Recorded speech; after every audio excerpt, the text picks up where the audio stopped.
A broke single father spends his last $5 on a meal for his little girl, but what happens next will shatter his world.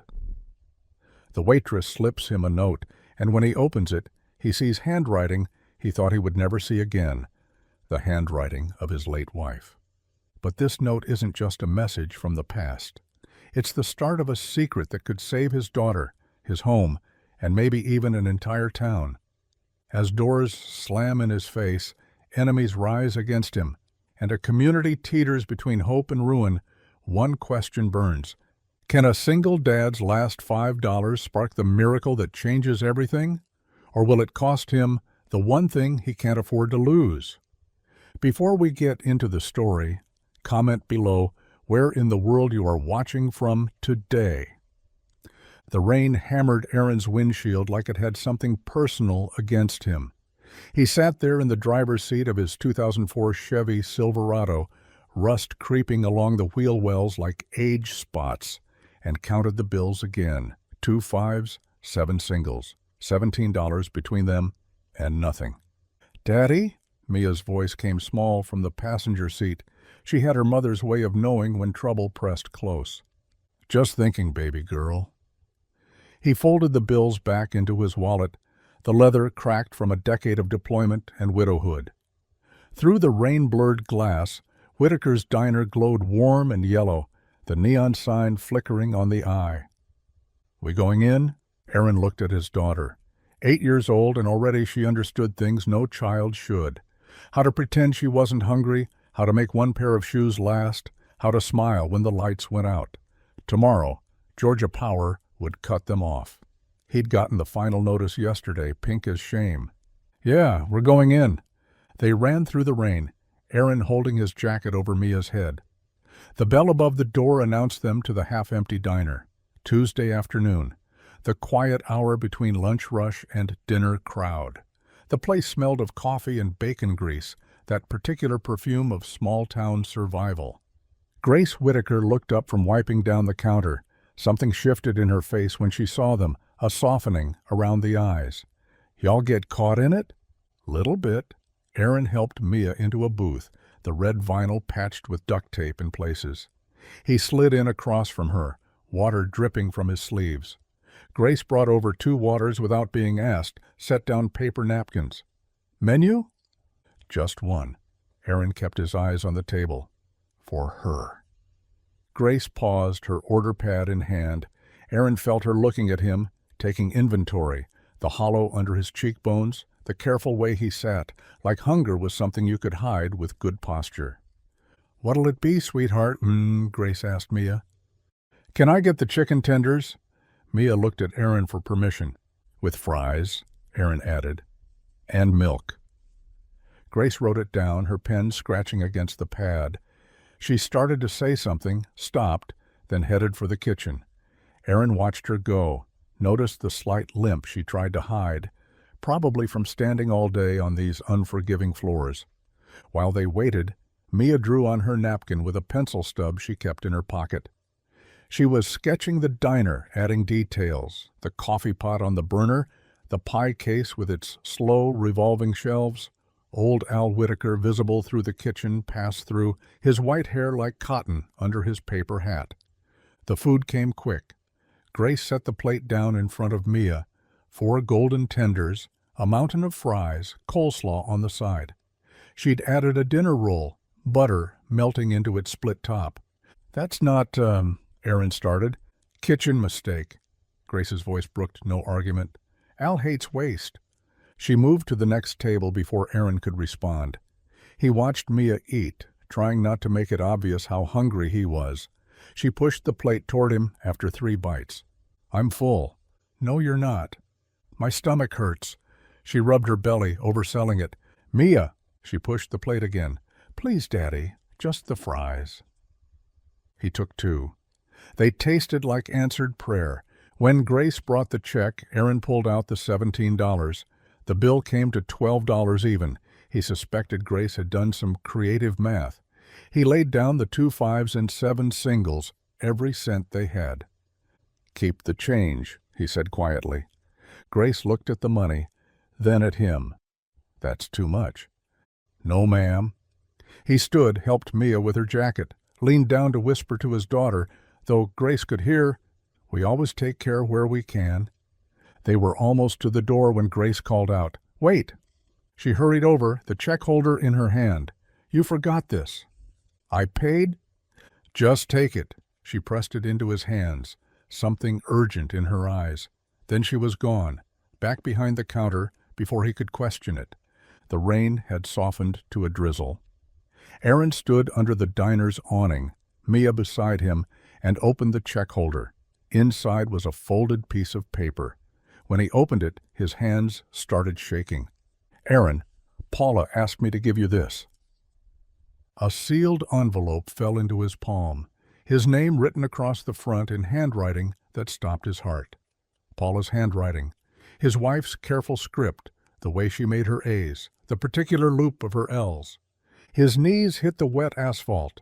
The envelope clutched against his chest like he could press it through his ribs, straight to his heart. "Daddy?" Mia's hand on his shoulder, her voice high with fear. "Daddy, what's wrong?" He couldn't answer, couldn't breathe. Paula had been gone 14 months, and here was her hand, reaching through time, through rain, through all the nights he'd lain awake, wondering how he'd failed her, failed Mia, failed at this life she'd trusted him to continue. The truck's dome light cast shadows across Paula's handwriting. Aaron read it again, then once more, his finger tracing each word like Braille. "When you feel empty, go to Whitaker's. Ask for Grace. Take the help. It's not charity. It's my last gift." Rain drummed against the windshield. Mia sat quiet beside him, her small hand on his arm. He folded the letter with the care of someone handling ancient scripture, tucked it into his shirt pocket over his heart. The drive home stretched out in silence. Every red light gave him time to think about Paula in that diner, working through chemo, keeping secrets even from him. The apartment building loomed gray in the rain, 3 floors of peeling paint and broken dreams. Their unit was on the 2nd floor, draft seeping through the windows, radiator that clanged like a ghost in chains. Aaron heated up mac and cheese from a box, the last one in the cupboard. They ate at the card table that served as dining room, desk, and everything else. The letter lay between them like a third presence. "Can I see it?" Mia asked. He slid it across. She studied her mother's writing, lips moving as she read. Did Mama know? Her eyes stayed on the paper. When she wrote this, did she know she was going to die? The question hit him square in the chest. He wanted to lie, to protect her from the weight of knowing her mother had time to plan, time to prepare, time to say goodbye in ways he was only now discovering. I think she knew it was possible. Mia nodded, solemn as a judge. She was smart like that, always thinking ahead. That night, after Mia fell asleep, Aaron sat by the window, watching the rain. The letter felt warm in his pocket, like it held some of Paula's heat, her life. He wondered how many hours she'd worked, sick as she was. How many tables she'd cleared, forcing a smile through the pain. Morning came gray and reluctant.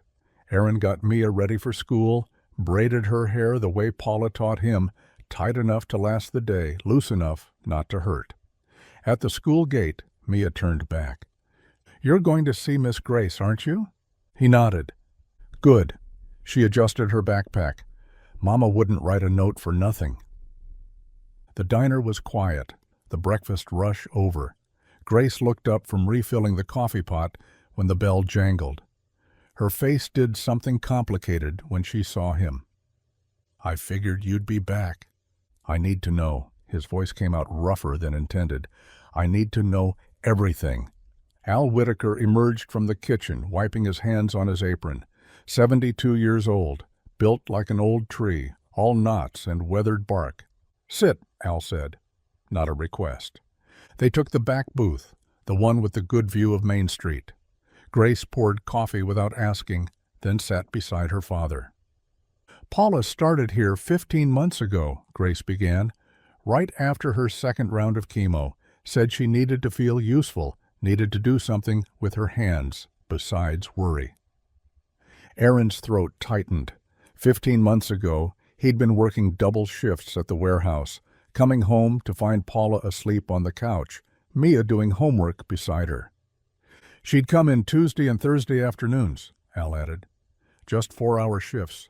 Wouldn't take a full wage. Insisted we put half in savings. For what? Grace and Al exchanged a look. For you? Grace said. She called it the mercy jar. Said one day you'd need it and you'd be too proud to ask. Al stood, joints creaking. Wait here? He disappeared into the back office. Aaron heard a safe click open, the scrape of something heavy being moved. Al returned carrying a blue glass jar, the kind they used to put pickles in. Dust clouded its surface, but Aaron could see bills pressed against the glass, 5s, 10s, 20s. She started it with her half wages, Al said, setting it on the table with ceremony. But word got around the way word does. Regulars started slipping in bills. For the soldier and his girl, they'd say. Soldier? That's what Paula called you. My soldier with tired eyes. And Mia was, the little girl with dandelion hair, Aaron finished, his voice breaking. Grace nodded. Veterans from the VFW contributed, church ladies, even folks who never met you but knew Paula. $4,317, last we counted. The number sat there between them, massive and impossible. I can't. You can and you will. Al's voice cut through his protest. That woman worked through pain that would have flattened most people. She stood on these floors when she could barely stand at all. You going to tell me her suffering was for nothing? Aaron stared at the jar. All those hands that had touched it. All those people who'd given when they probably couldn't afford to. Paula, orchestrating Grace from beyond the grave. Why didn't she tell me? Grace reached across the table, covered his hand with hers. Because she knew you. Knew you'd have stopped her working. Knew you'd never have let folks help. They sat there as the lunch crowd trickled in, the jar between them, like some holy relic. That afternoon Aaron waited outside the school, the jar in a paper bag on the passenger seat. When Mia climbed in, he pulled her close, breathed in the smell of chalk and playground and little girl. Your mama's still looking out for us, he whispered into her hair. She squeezed him back. I know, Daddy. She always was. The morning arrived crisp and clear. Yesterday's rain leaving everything sharp-edged and gleaming. Aaron stood outside Whitaker's diner at 7 sharp, watching Al flip the sign from closed to open through the glass door. Figured you'd be early, Al said, holding the door wide. The diner smelled of bacon grease and fresh coffee, the kind of honest smells that made a place feel real. Grace looked up from setting tables, her smile quick and genuine. Coffee's on. Sit anywhere you like. Aaron chose the counter, came to say thank you proper, and to figure out how to pay this forward. Al poured coffee, studied Aaron's face like he was reading fine print. You know, I've been trying to place you since yesterday. Sir, the way you stand, military straight, even when you're tired. Al set down the pot. Then it hit me last night, 4 years ago, maybe 5. Summer. Hot night. Aaron waited. I was locking up late. 3 fellas from out of town, drunk as skunks, started giving me grief in the parking lot. Al's weathered hands gripped the counter. Called me names I hadn't heard since the 60s. Thought they were going to jump me. The memory clicked into place. Aaron remembered the night. He'd been driving back from a job interview in Atlanta, still in his dress uniform. Then this young soldier steps out of nowhere, Al continued, calm as Sunday morning, didn't raise his voice, didn't throw a punch, just stood between me and them, talked them down like they were confused children, walked me to my truck, made sure I got away safe. Just did what anybody would. No? Al's voice turned firm. No, son. That's exactly what most folks wouldn't do. I prayed that night. Prayed for years after, asking God to let me return that kindness somehow. Grace had stopped pretending to work, listening from beside the register. Paula showing up here, Al said. Her starting that jar for you. Felt like God saying, "Here's your chance, old man." Aaron's coffee grew cold between his palms. "But I can't just take. "Who said anything about taking?" Grace interrupted. "Dad needs help here. I'm run ragged with the breakfast rush. You know how to work a grill?" "I cooked for my unit sometimes." "Then you start tomorrow. 5 to noon shift gives you time for Mia after school. Minimum wage plus tips." Grace's tone brooked no argument. "You use the jar money to catch up on bills, get stable, but you earn your keep here." Al nodded. "Man needs work.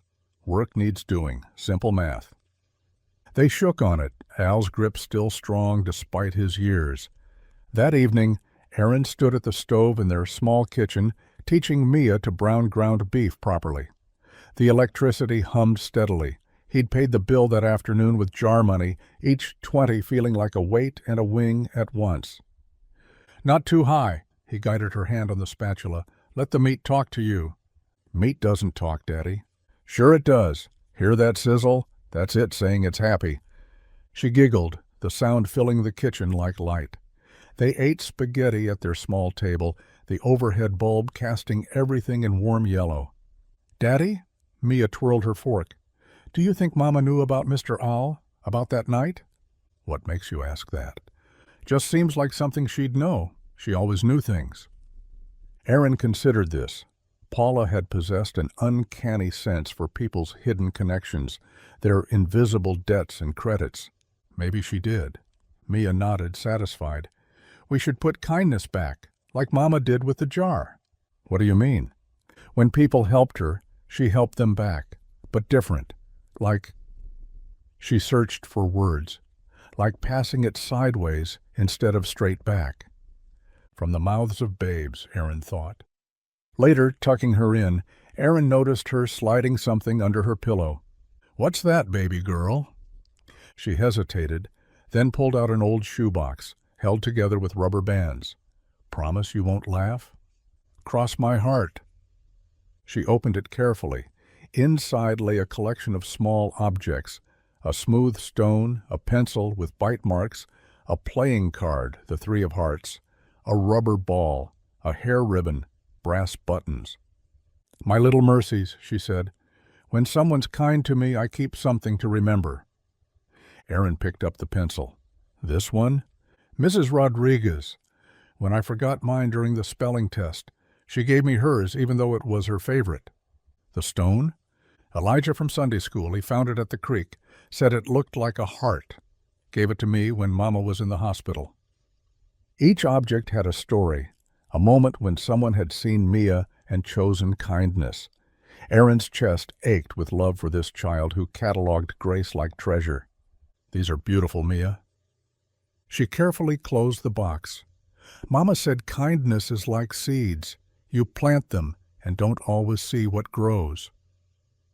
After she fell asleep, Aaron stood in the doorway, watching her breathe. The shoebox peeked out from under her pillow. In the kitchen, the clean dishes dried in the rack. Tomorrow, he'd work at the diner. Tomorrow, they'd start building something new from Paula's last gift. "Maybe this is where we start again," he whispered to the dark. The apartment didn't answer, but somewhere, in the walls maybe, or in the space between heartbeats, Aaron felt Paula smile. The brown envelope hung from a nail, driven straight through his door. The wood splintered around it like a wound. Aaron pulled it free with steady hands, soldier's hands that didn't shake even when his insides churned. Notice to vacate. 30 days. The new owner's name stood out in bold type. Moreno Development, LLC. Aaron read it twice, then folded it carefully and slipped it into his back pocket before Mia could see. Inside, grocery bags waited on the counter. He'd splurged on name-brand peanut butter, the kind Mia loved, thinking they finally had breathing room. The Mercy jar money had seemed like so much yesterday. Now it felt like sand slipping through his fingers. "Daddy, you're home." Mia bounded in from her bedroom, waving a math test. "Look, I got a 90. "That's wonderful, baby." He lifted her up, spun her once. "Definitely calls for grilled cheese tonight." "With the fancy cheese?" "The fanciest." He kept his voice light, normal. 30 days to find a new place in a town where landlords wanted first, last, and security, where every application asked for employment history, and his had gaps like missing teeth. At the stove, butter sizzled in the pan. Aaron's hand trembled as he placed the sandwich down. The cheese would melt. The bread would brown. These small certainties kept him anchored. Mia sat at the table, coloring. She glanced up, caught his hand mid-tremor. "Daddy?" Her voice went small. "Are we going to have to live in the truck?" The question knocked the wind from him. He turned off the burner, knelt beside her chair. "No, baby, never. But your hands are doing the scared thing, like when the man came about the electricity." 8 years old, and she read him like a book. Aaron pulled her close, breathed in her shampoo smell. "Sometimes grown-up stuff gets complicated, but you and me, we're solid, always." She nodded against his shoulder, but he felt her doubt in the way she clung a second longer before letting go. They ate grilled cheese and tomato soup while Mia chattered about school, about Lena Moreno, who'd started eating lunch with her, about the mural project in art class. Aaron smiled, responded, played the part of a father whose world wasn't tilting off its axis. The next morning's mail brought the second blow. The certified letter required his signature. The postal worker's eyes held pity. Everyone knew what official letters meant in Magnolia Ridge. Aaron signed with a steady hand, waited until he was back inside to open it. Department of Child Protective Services. Welfare Concern for Minor Child, Mia Cole. The words blurred. Anonymous complaint, excessive absences, unsuitable living conditions, hearing scheduled in 3 weeks to determine custody status. Aaron sank into a kitchen chair. His head dropped into his hands. They could take her. They could actually take his daughter. The knock came soft but insistent. Aaron didn't move. The knock repeated. "Aaron Cole, I know you're in there. I've got a casserole getting cold." Eloise Barnett stood at his door like judgment and mercy wrapped in a church dress.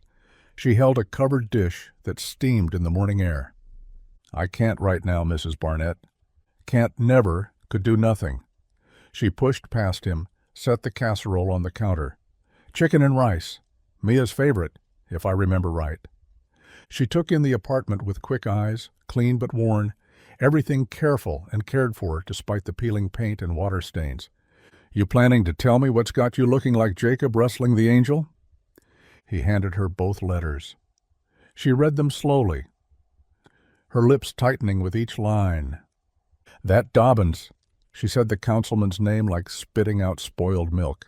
"Anonymous complaint, my foot. Man's been in the developer's pocket since spring. Doesn't matter who.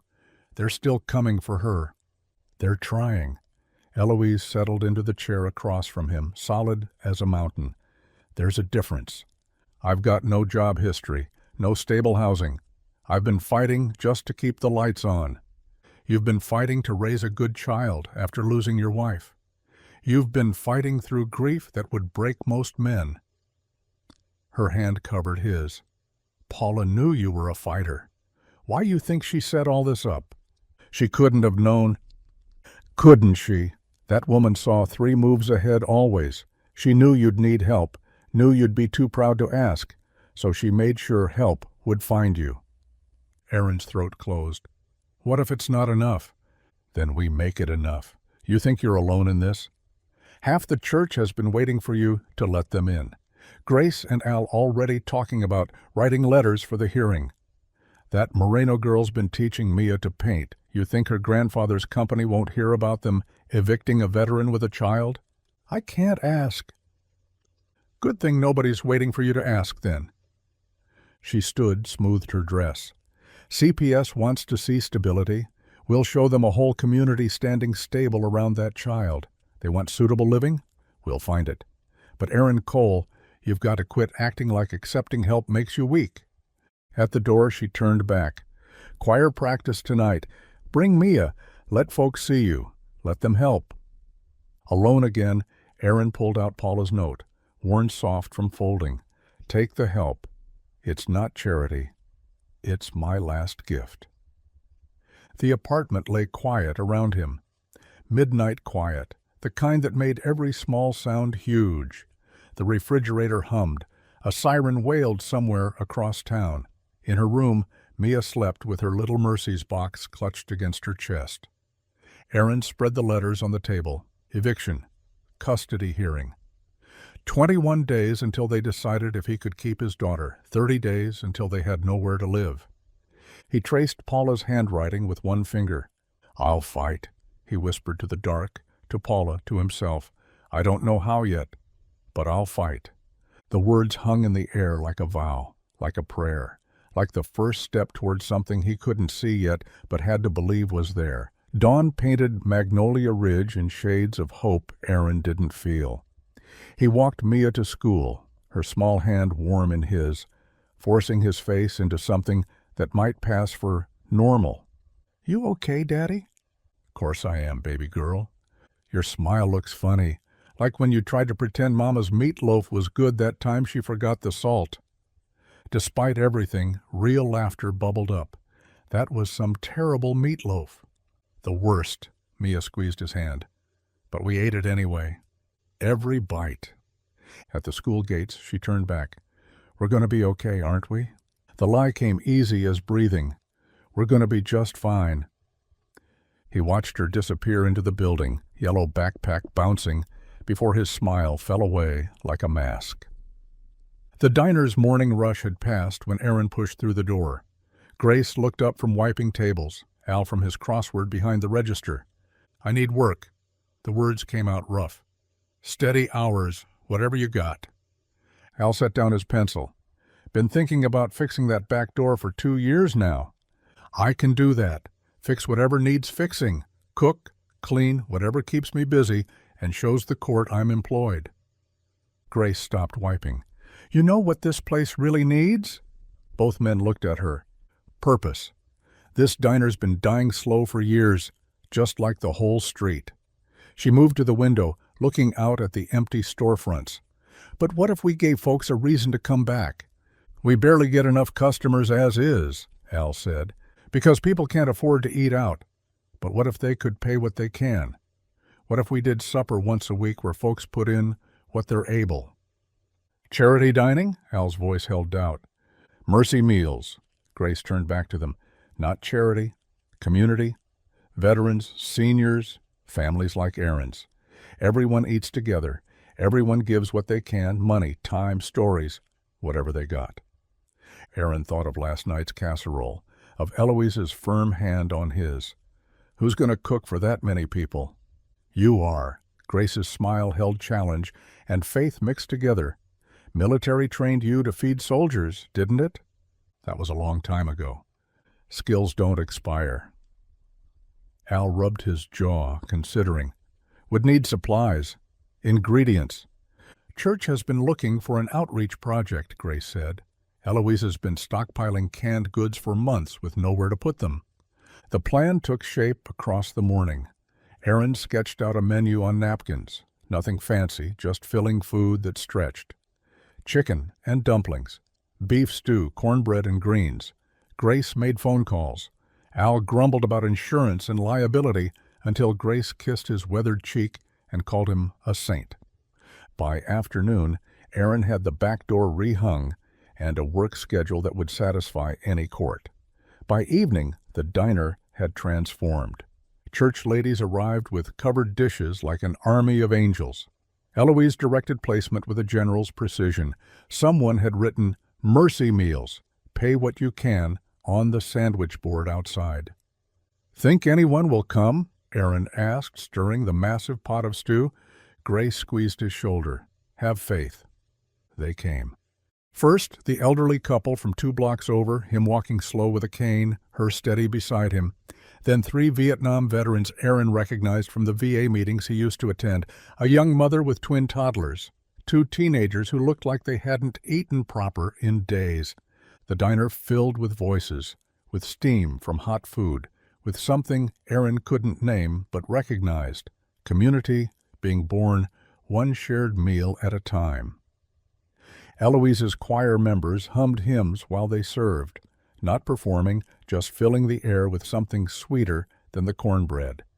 Mia darted between tables with a basket of rolls, glowing with purpose. "My daddy made the stew," she told everyone. "He learned in the army how to cook for lots of people." An old veteran caught Aaron's eye. "Good stew, son. Reminds me of better days."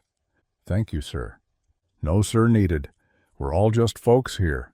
Pay what you can meant different things to different people. Some left dollars. One woman left a jar of preserves. A teenager helped wash dishes.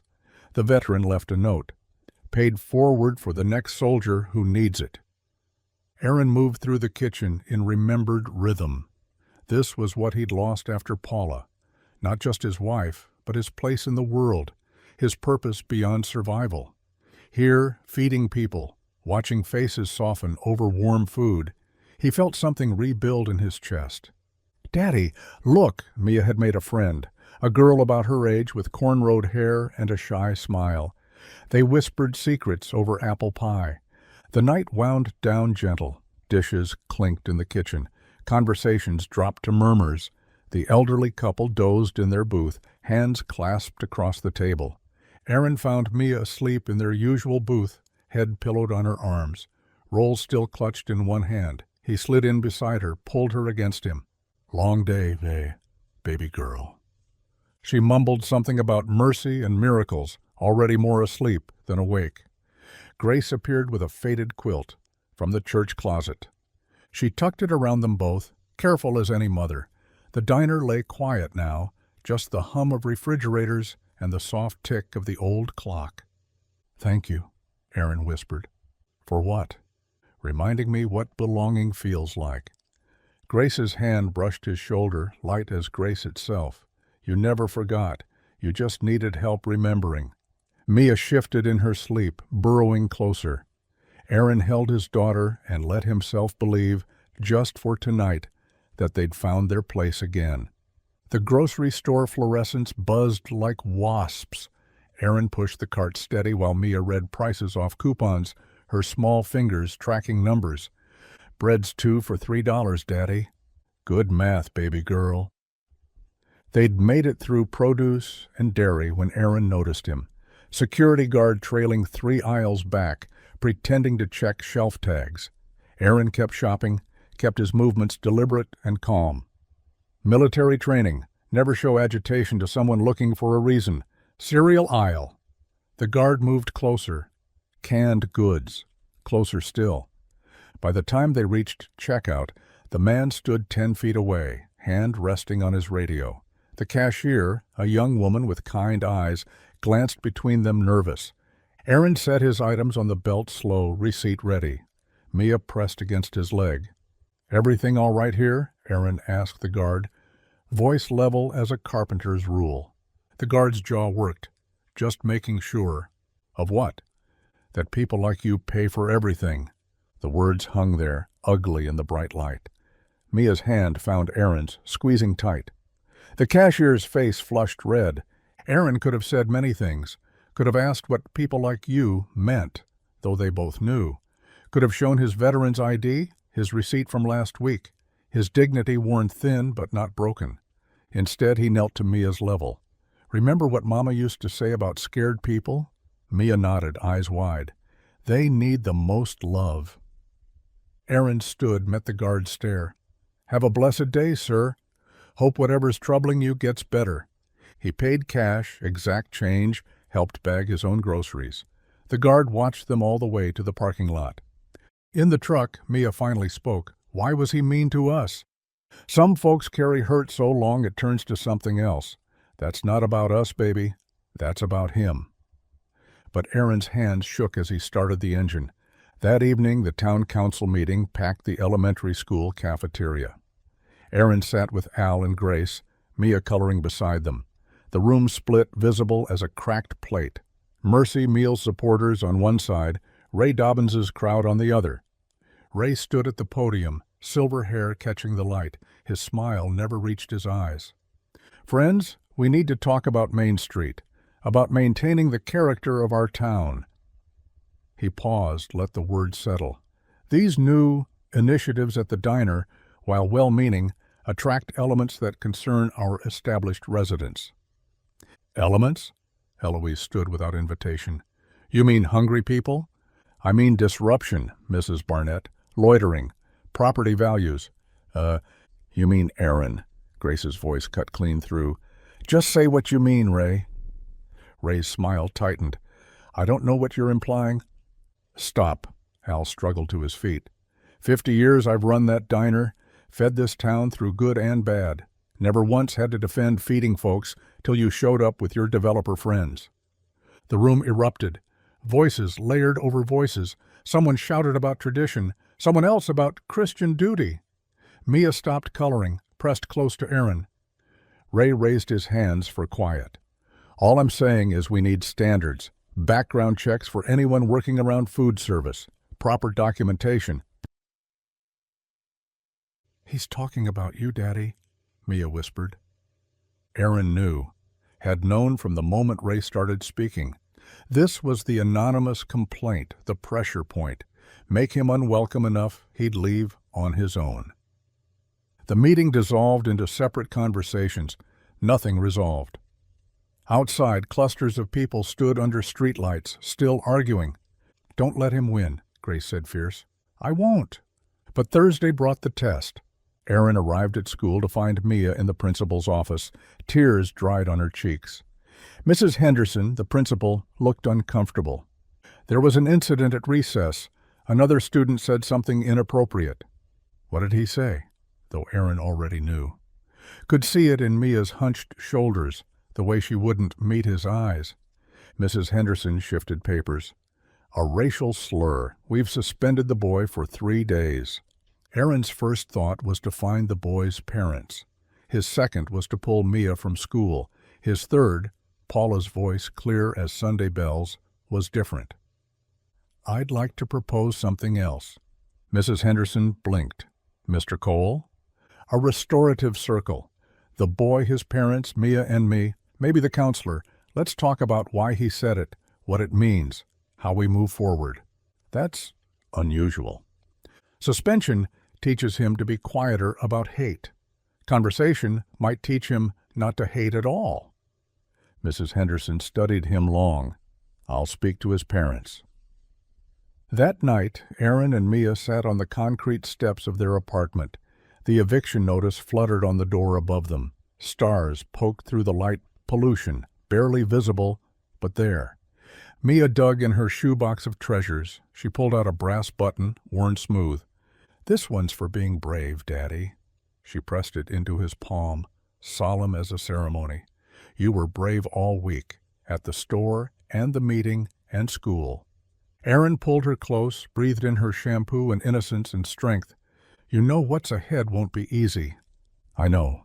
She lifted her chin, so much of Paula in that gesture.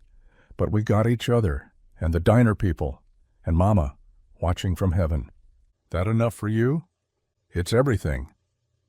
Aaron held the button up to catch the porch light. Such a small thing, worn and ordinary, but in his daughter's eyes, transformed to treasure. Maybe that's what courage was, taking the ordinary moments, the small stands, and making them matter. Ready to go inside? Ready. They stood together, faced the door with its ugly notice, and went home.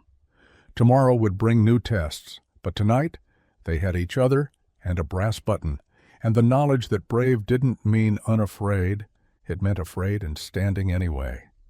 Aaron woke before dawn, the brass button on his nightstand catching first light.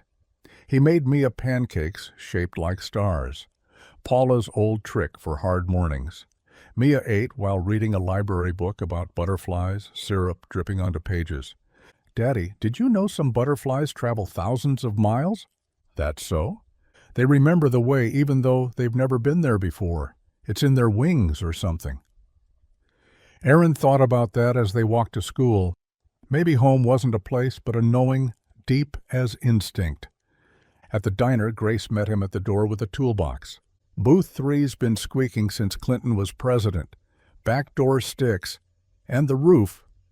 She pointed to a water stain spreading across the ceiling tiles. Al's been putting it off, but if you're willing... I'm willing. Al appeared from the kitchen, wiping hands on his apron. "Can't pay much, but steady hours. Meals included. And you'd be doing us a favor. These old bones aren't made for ladder work anymore." Aaron started with the booth. Underneath, he found decades of lost things. Coins, hair ties, a toy soldier. He pocketed the soldier for Mia. The squeak came from a loose bracket. Easy fix. The roof took longer, required a trip to the hardware store where the owner, Mr. Chen, knocked 20% off without being asked. "Heard about the Mercy Meals," Mr. Chen said. "Good thing you're doing." Mid-morning, Eloise arrived with 5 choir members, their voices filling the diner before they even sat down. "Aaron Cole, we need to talk business." "Yes, ma'am." "Sunday, after church. We're doing a Mercy supper right here. Proper meal, fried chicken, greens, cornbread, the works. Pay what you can, nothing if you can't." She leaned forward. "But we need organizing. Tables arranged, flyers posted, word spread. You up for that?" "I'm up for it." The choir ladies pulled out paper and pens, planning menu and logistics, like generals preparing for battle. Aaron listened, offered suggestions about traffic flow and table arrangement. They assigned him flyer duty. Post them at the laundromat, library, veterans hall, anywhere people gathered. Grace watched from behind the counter, smiled at how naturally he fit into their rhythm. Aaron spent the afternoon with hammer and nails, but also with purpose. Each repair felt like planting a flag. We're staying, we're fighting, we're building something. The flyers went up before school let out. Simple design. Eloise's grandson had drawn hands holding a bowl, "Mercy Supper," in church window letters. Aaron stapled them to telephone poles, taped them in shop windows. At the Veterans Hall, old-timers promised to spread the word. At the library, Mrs. Park offered to announce it at tomorrow's story time. He picked up Mia to find her bouncing with news. "The restorative circle worked, Daddy. Tommy, that's the boy." He cried and said sorry, and his mom cried too, and then everyone cried except me because I already cried yesterday. "How do you feel about it?" "Better. Tommy gave me this." She held up a paper crane, careful with its delicate wings. "He learned to make them from YouTube, said it's for peace." That evening they sat at their small table, the mercy jar between them. Aaron had brought it home, wanted Mia to see it, to understand her mother's last gift wasn't just money, but vision. "Mama saw ahead," Mia said, tracing the jar's rim. "Like those butterflies. She knew we'd need this." "She knew a lot of things." "Can I put something in?" Aaron nodded. Mia opened her Little Mercy's tin, selected a small plastic ring from a cereal box. "This is from when I was 5. Mama said it was treasure 'cause I gave it to her with love." She dropped it in the jar where it clinked against the bills. Now it's treasure twice. After Mia went to bed, Aaron sat with the jar, Paula's note, and the growing collection of moments that felt like answered prayers. The button, the crane, the ring. Small things that somehow added up to everything. He thought about roots, how they grew in the dark, unseen but essential. Every repair at the diner, every flyer posted, every conversation with neighbors, invisible threads weaving into something solid. Not just for him and Mia, but for the whole struggling street. Sunday would bring the first big test. Could they fill the diner? Could Mercy Meals become Mercy Movement? Could a town divided by fear remember how to share a table? Aaron touched the brass button, then the paper crane Mia had carefully placed beside it. Tomorrow he'd finish the roof, oil the back door, maybe paint the window trim if Al agreed. Small acts, barely noticed. But that's how change happened, wasn't it?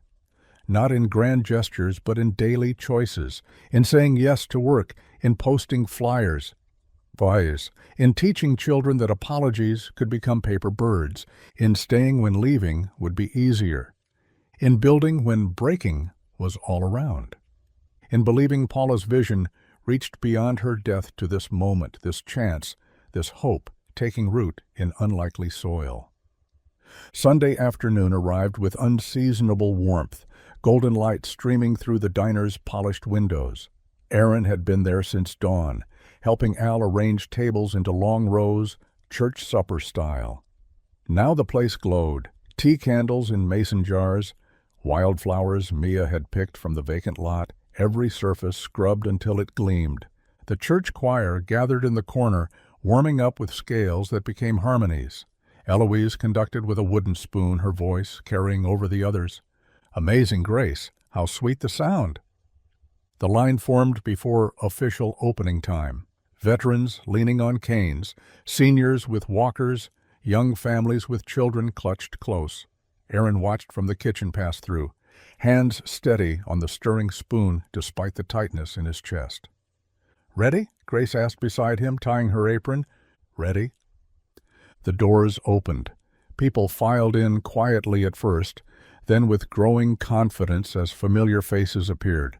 The Chens from the hardware store, Mrs. Park from the library, Tommy and his mother, who nodded at Aaron with something like gratitude. Mia wore her best dress, pink with butterflies, and carried a basket of rolls table to table. "Fresh baked," she announced. "Ms. Eloise made them this morning." The kitchen became controlled chaos. Aaron stirred the greens, checked the chicken, portioned cornbread. Grace plated with practiced efficiency, adding garnish that made simple food look special. They moved around each other like dancers, no words needed. Through the pass-through, Aaron saw the room filling, not just with people, but with something harder to name. Laughter bubbled up from one table. At another, two old men who hadn't spoken in years shared the salt. The choir moved from rehearsal to performance, voices lifting wade in the water while people swayed in their seats. Al clinked his coffee mug with a spoon until the room quieted. "Most of you know I'm not one for speeches." His voice cracked slightly. "But I need to say something about Paula Cole." Aaron's hands stilled on the dish rag. "She worked here 2 years during her treatments. Never wanted anyone to know she was sick. Always laughing, that woman. Always finding jokes in the newspaper to share. She'd sneak extra butter onto the veterans' pancakes, claimed it was doctor's orders." Gentle laughter rippled through the room. "Paula started something here, called it the Mercy Jar. Said one day someone would need it more than we'd know. Well, that day came. Her husband Aaron and daughter Mia. They're the reason we're all here. They're the mercy she saw ahead." Al raised his mug toward the kitchen. Aaron couldn't speak, just nodded through the window. People began moving toward the counter where Grace had placed a new jar. Clear glass with a hand-lettered sign, "Mercy Multiplies." Bills dropped in, coins clinked. Not just spare change, but real money, folded with intention. The choir launched into "Down by the Riverside," and Mia pulled Tommy into an impromptu dance between the tables. Other children joined, their parents clapping along. Aaron felt it then, belonging. Not the desperate kind that grasps, but the gentle kind that settles like evening light. This was what Paula had seen, not just help for him and Mia, but healing for the whole battered town. The door chimed. Conversations paused. Hector Moreno stood in the doorway, expensive suit out of place among the work clothes and Sunday best. Beside him, a teenage girl with his same sharp cheekbones but softer eyes. Aaron's stomach dropped. The eviction notice bore this man's company name. But Hector didn't swagger or sneer. He found an empty spot at the long table, pulled out a chair for his granddaughter. The girl, she couldn't be more than 17, smiled at Mia. "I'm Lena. Cool dress." "Thanks. Want to help with something?" Before Hector could object, Lena was following Mia to a corner where craft supplies spread across newspaper. They bent their heads together over poster board and markers. The choir, after a moment's hesitation, continued singing. Conversation gradually resumed. Grace brought Hector a plate without being asked, same as she served everyone. Aaron watched the developer eat quietly, his eyes tracking the room. The mismatched chairs pushed together. The photos of old Magnolia Ridge covering water stains on the walls. The jar filling with bills. When the choir began, "Precious Lord," Hector's lips moved slightly with the words. Near sunset, Mia and Lena unveiled their creation, a banner painted in rainbow letters. "Mercy is our hometown." They'd drawn hands of different colors reaching toward each other, a diner in the center, like a heart. "Can we hang it outside?" Lena asked her grandfather. Before he could answer, Al produced a ladder. Aaron helped string the banner across the front window where everyone would see it. The room began to empty slowly, people lingering, reluctant to break the spell. Aaron emerged from the kitchen, sweat damp and exhausted, but lighter than he'd felt in months. Hector stood, brushed crumbs from his suit. The room watched, waiting. "This is quite something," he said finally. "Haven't seen the town like this since I was young." Eloise stepped forward. "Then you remember when neighbors meant something." "I do." Hector studied the banner his granddaughter had made. "If this community can raise half the funds to buy this diner, I'll match it." Stunned silence. "But you'll have to do it in 2 weeks. That's when my current deal expires. After that—" He shrugged. Business is business. He turned to leave, paused at the door. "Good meal, fair price." He dropped a $100 bill in the jar. "Come on, Lena." "Bye, Mia. See you soon." The door closed behind them. The room exploded in voices. Excitement, fear, calculation. Aaron felt Grace's hand on his shoulder. 2 weeks, she whispered. 2 weeks. Aaron woke to Mia's voice drifting from the kitchen, humming Down by the Riverside while she poured cereal. The melody wrapped around him like one of Paula's old quilts. "Morning, sunshine," he called out. "Daddy, can we go back to the diner today? Lena texted. She wants to paint something." "Lena texted you?" "On Mrs. Barnett's phone. She gave Lena the number." Mia bounced on her toes. "Please?" Within the hour, they pushed through the diner's door into controlled chaos. Grace stood at the counter with a clipboard, Eloise beside her sorting through fabric squares. Aaron, perfect timing. Grace's hair was pulled back, pencil tucked behind her ear. "We've got 14 days. Every hour counts." The long table held spread papers, lists, phone numbers, schedules. Al manned the coffee pot, keeping cups full for the dozen volunteers who'd shown up. "Bake sale starts tomorrow," Eloise announced. "Church ladies are already mixing batter. We'll set up outside the grocery store." "I've got the Veterans Auxiliary meeting Thursday," said Marcus, an older black man Aaron recognized from the VA. "They'll spread the word." "What about online?" Grace asked. "My cousin in Atlanta knows about crowdfunding." "On it."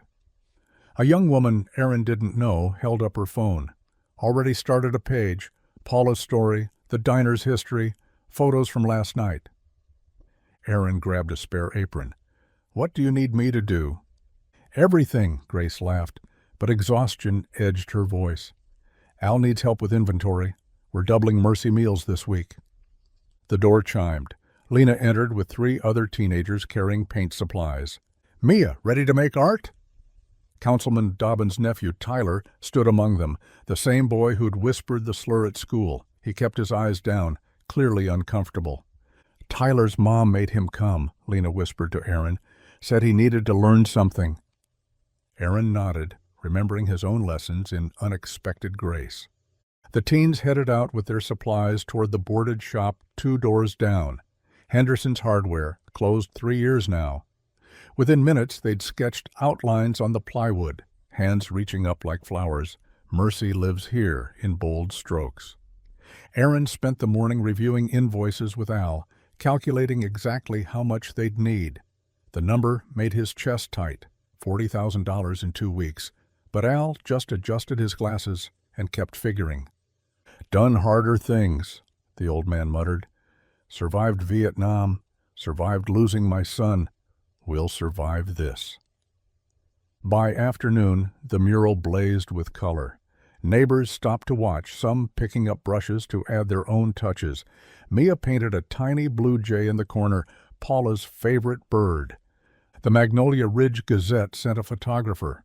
Aaron tried to stay out of frame, but the young reporter cornered him. "Mr. Cole, Can you tell me about your wife's connection to the diner? The questions came gentle but persistent. Aaron found himself sharing more than intended.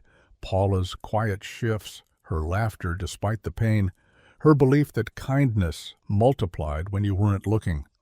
She saw something in this town worth saving, he finished. The reporter scribbled rapidly. And you? What do you see? Aaron watched Mia teaching Tyler how to blend colors, his shamefaced concentration as she guided his hand. Same thing she did, people ready to be better. Evening settled over Main Street. The diner stayed open late, volunteer shifts overlapping as neighbors dropped by with donations, offers to help, stories about Paula they'd never shared. Grace finally locked the door at 10, leaving just her and Aaron to wipe down tables. Al had gone home hours ago, Mia asleep in the corner booth. Coffee? Grace asked. Please. They sat at the counter, shoulders almost touching, steam rising between them in the lamplight. Think we can really do this? Grace's usual confidence had worn thin. Don't know, but look what we did today. The online thing already has $300. Drop in the bucket. Drops add up. Grace smiled, the first real smile he'd seen all day. You sound like Paula. She rubbed off on me. They drank in comfortable silence, the coffee bitter but warm. Aaron felt something shift between them, delicate as morning frost. Not romance exactly, but possibility, foundation being laid for whatever might come after. I should get Mia home, he said finally. Yeah, long day tomorrow. Aaron gathered his sleeping daughter, her paint-stained hands leaving small prints on his shirt. At the door, he turned back. Grace, thank you for everything. We're just getting started. Outside, the night air carried hints of coming autumn. Aaron settled Mia in the truck, started to drive home. Red and blue lights flashed ahead. He slowed. Councilman Ray Dobbins stood beside a police cruiser, pointing at the new mural. Aaron's chest tightened, but he pulled over, rolled down his window. Evening, Councilman. Dobbins walked over, badge gleaming even in the dark. Cole, heard you all had quite the day. Just neighbors helping neighbors. That's so. Dobbins leaned closer. Let me be clear. People like you shouldn't get too comfortable. This little project of yours, it won't change anything. 2 weeks from now, Moreno will own that diner, and you'll be looking for somewhere else to live. Aaron kept his voice level. We'll see. Yes, we will. Dobbins walked back to the cruiser. Aaron drove home slowly. Mia still sleeping, the threat hanging in the air like smoke. But stronger than fear was the image of those painted hands reaching upward, Tyler learning to blend colors, Grace's tired smile over coffee. Hope had taken root. Shadows couldn't kill what grew in light. 2 days had passed since the mural went up, and autumn finally arrived in Magnolia Ridge. Leaves crunched under Aaron's boots as he waited outside Jefferson Elementary. The afternoon bell rang, and children poured out like water breaking through a dam. Mia emerged slowly, her backpack dragging. Hey, sunshine. Aaron took her bag. Good day? She shrugged, wouldn't meet his eyes. They walked in silence for a block before she spoke. Tommy Brennan said we're charity cases. Said his dad told him we're begging for handouts at the diner. Aaron's jaw clenched, but he kept walking steady. What did you say back? Nothing. Just walked away like you taught me. Good girl. He stopped, knelt down to her level. Mia, look at me. Kindness is never weakness. Taking help when you need it, giving help when you can, that's how people survive. That's how communities work. But Tommy said, Tommy's repeating what he heard at home. Doesn't make it true. Mia nodded, but doubt lingered in her eyes. They continued walking, Aaron's mind churning. How many other families were poisoning their children with Ray Dobbins' lies? At the diner, Grace stood outside arguing with a man Aaron hadn't seen before. Tall, thin, wearing a faded Linrid Skinnerd t-shirt. Same green eyes as Grace, but bloodshot and darting. Not about you, Jace. Grace's voice carried exhaustion. Everything's about me when you're too busy playing house with some stranger to answer my calls. Aaron approached carefully. Everything okay?" Jace turned, sized him up with contempt. "You must be the hero everyone's talking about." "Just Aaron? Your Grace's brother?" "That's right. The brother she forgot about while running your little charity show." "Jace, stop." Grace's hands trembled. "You've been gone 8 months. No calls? No letters?" "I was getting clean." "Were you? Because you don't look clean now." Jace's face twisted. "Least I'm not betraying family for some sob story with a kid." Aaron stepped between them. "Think you should go cool off." "Or what? You'll play soldier boy?" Jace laughed, ugly and sharp. "Grace always did like broken things. First Dad with his war stories, now you with yours." "That's enough," Aaron said quietly. "Is it? How much of that mercy money going in your pocket?" Grace grabbed Aaron's arm before he could respond. "Don't! He's high." Jace backed away, stumbling slightly. "Whatever. When this all falls apart, don't come crying to me, Gracie." He disappeared around the corner. Grace sagged against the diner wall. "I'm sorry," she whispered. "Not your fault. He used to be different. Before the pills, before—" She trailed off. Inside, Mia had already started her homework in their usual booth. Aaron brought Grace water, sat beside her. "He'll come around," Aaron said. "No, he won't. Every time he gets close to better, something pulls him back down." They sat quietly until Eloise arrived for choir rehearsal, bringing half the church with her. The diner transformed into a rehearsal hall, voices warming up, sheet music spreading across tables. "Gather round, everyone," Eloise called. "Before we sing, we need to talk." The choir formed a circle, some sitting, some standing. Aaron tried to fade into the kitchen, but Eloise waved him forward. "I've been hearing talk," she began. "Ugly talk. About this family, this effort, this mercy we're trying to build. Some folks saying we're being played for fools." Murmurs rippled through the group. "Let me remind you all what faith looks like." Eloise's voice gained strength. "Faith looks like showing up when everyone says you're wasting time. Faith looks like standing firm when mockery comes. Faith looks like a widow's last penny and a child's shared lunch." "Amen," someone whispered. "We got 10 days left to raise this money. 10 days to show this town what we're really made of. Now anybody here feeling foolish?" "No, ma'am," the group responded. "Good. Then let's sing like we mean it." The rehearsal filled the diner with harmony, old hymns mixing with newer songs of hope. Aaron watched from the kitchen pass through washing dishes while voices soared. After rehearsal, people lingered, discussing plans.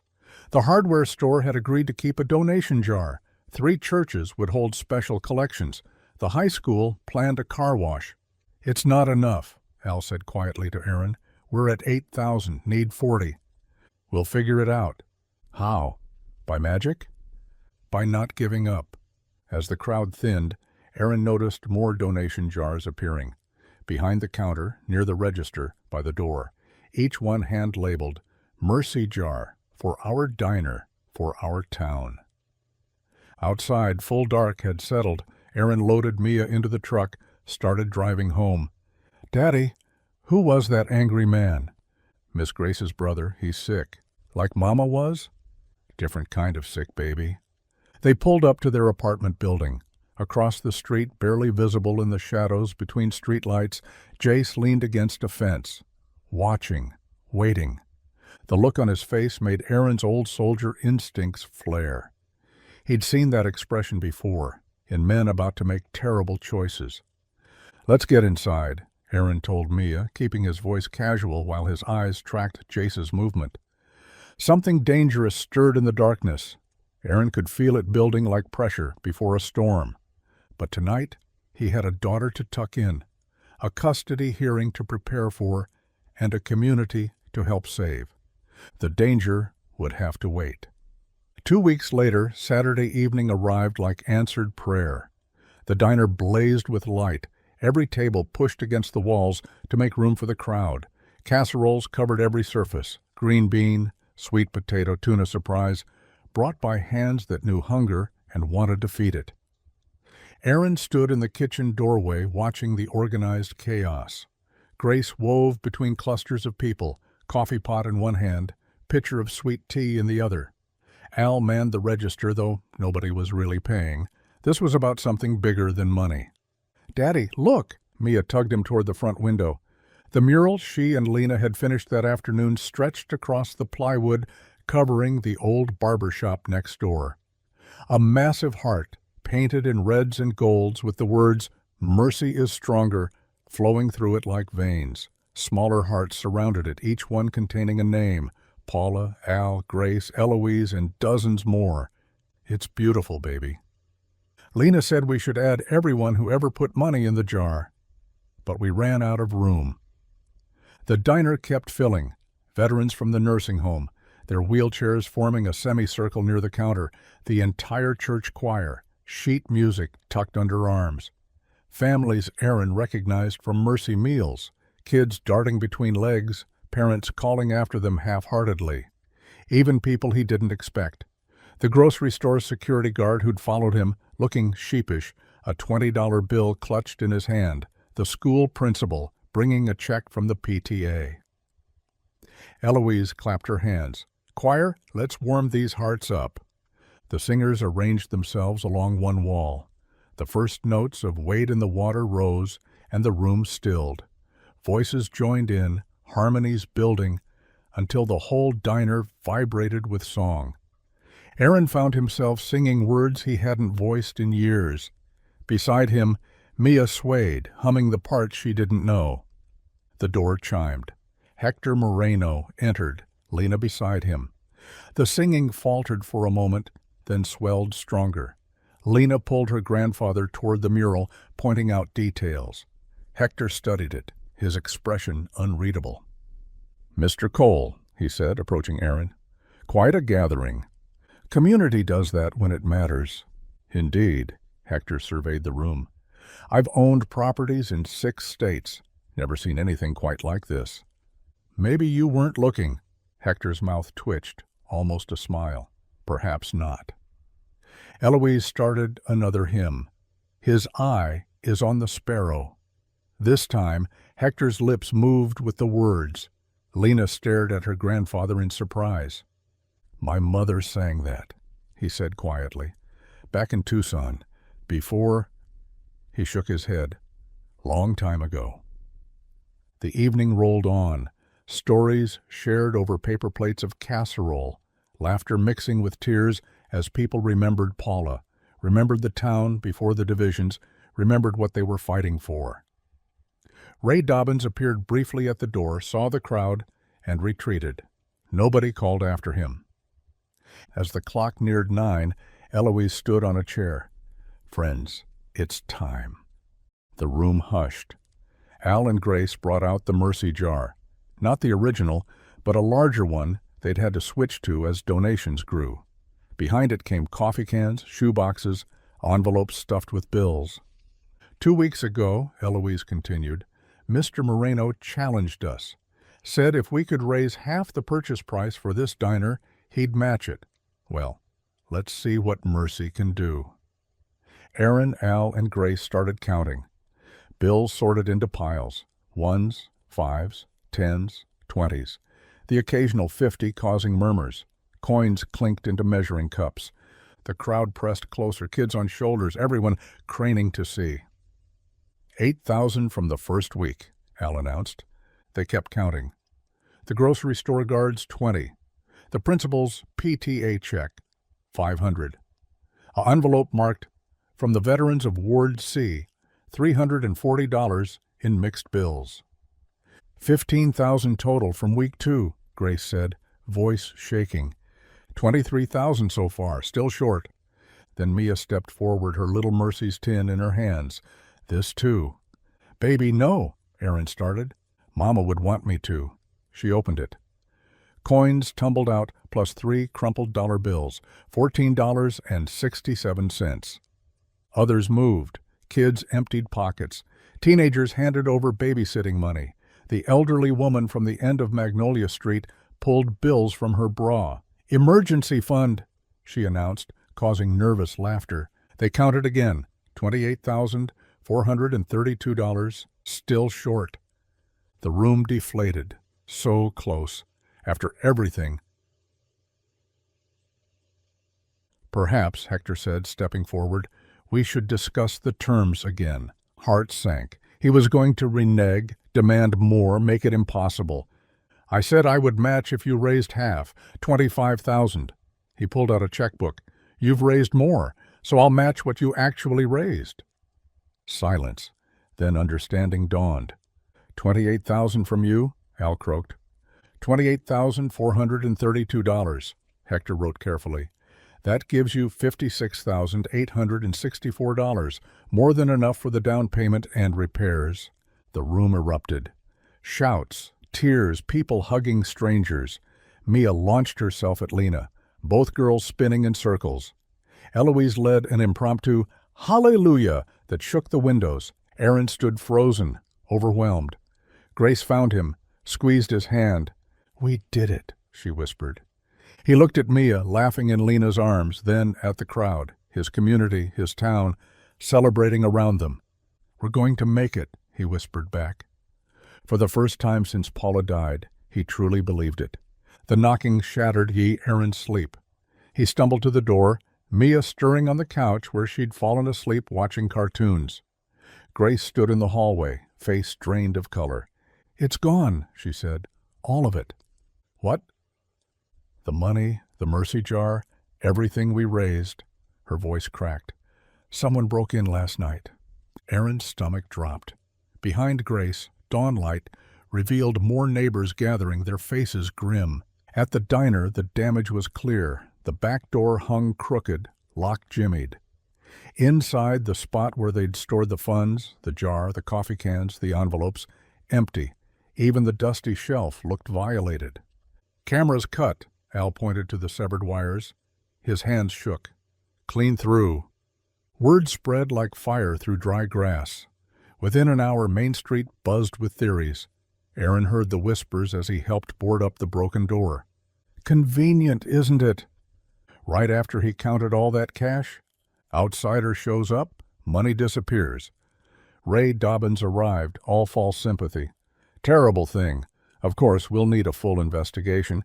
Can't have theft in our community. His emphasis on our cut deep.